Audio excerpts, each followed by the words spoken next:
Bonjour, aujourd'hui c'est le 27 octobre, bienvenue à notre méditation. Et je vais lire donc dans Proverbes chapitre 15 verset 28. Le cœur du juste médite pour répondre, mais la bouche des méchants répond des méchancetés.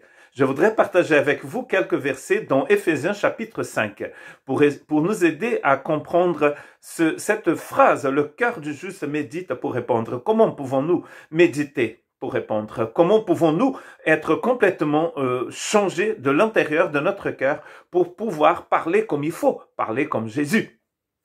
Éphésiens chapitre 5 verset 15 dit ceci: prenez donc garde afin de vous conduire avec circonspection, non comme des insensés, mais comme des sages. Vous conduire, marcher, courir fait partie du vocabulaire de Paul dans ses épîtres, n'est-ce pas? Dans ces parties des épîtres de Paul, ces épîtres à lui qui sont appelées les parties pratiques. Romains chapitre 12, Colossiens chapitre 3, Éphésiens chapitre 5.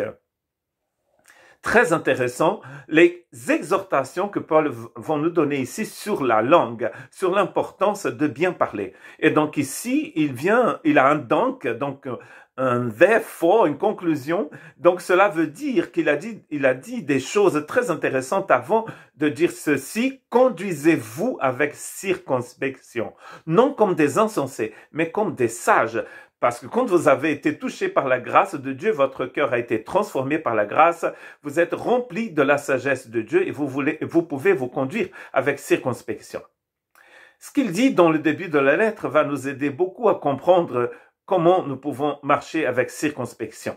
Il dit dans le verset 1 du chapitre 5, devenez donc les imitateurs de Dieu comme des enfants bien-aimés. Bien sûr, il faut imiter le Seigneur. Sans moi, vous ne pouvez rien faire. Cela ne veut pas dire que nous allons tout simplement copier ce que Dieu fait, mais Dieu va vivre sa vie en nous parce qu'il habite en nous, n'est-ce pas? Et nous pouvons donc imiter les actes du Seigneur.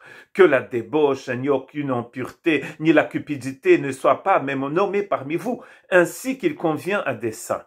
Qu'on n'entende aucune parole grossière, ni propos insensés ou équivoques, choses qui sont contraires à la bienséance, qu'on entende plutôt des actions de grâce. Car sachez-le bien, aucun débauche ou impur ou cupide, c'est-à-dire idolâtre, n'a d'héritage dans le royaume de Christ et de Dieu. Vous voyez, ces exhortations qui commencent dans le chapitre 5, 3 à 5, elles sont possibles parce que nous sommes devenus imitateurs de Dieu. Nous avons la vie de Dieu en nous et cela est possible. Vous n'alliez jamais trouver Éphésiens chapitre 5 à la place du chapitre 1, 2 et 3 et 4. Pourquoi? Parce que sans l'œuvre du Christ en nous, vous ne pouvez pas accomplir ce qu'il nous dit ici d'accomplir. Ce sont des ordres, mais ce sont des choses qui sont possibles maintenant parce que nous sommes devenus imitateurs de Dieu. Nous pouvons vivre la vie de Dieu parce que Christ est en nous. La suite, dans le verset 6, il dit que personne ne vous séduise par des vains discours, car c'est à cause de ces choses que la colère de Dieu vient sur les fils de la rébellion. Nous ne laissons personne, comme il dit en écrivant aux Colossiens, il dit ne laissez personne vous kidnapper. Vous enlevez à ce que Christ a proposé pour vous. Vous ne pouvez pas avoir une bouche transformée si votre cœur ne l'est pas. Éphésiens chapitre 5 verset 8, autrefois, vous étiez ténèbres et maintenant vous êtes lumière dans le Seigneur. Marchez comme les enfants de lumière, n'est-ce pas?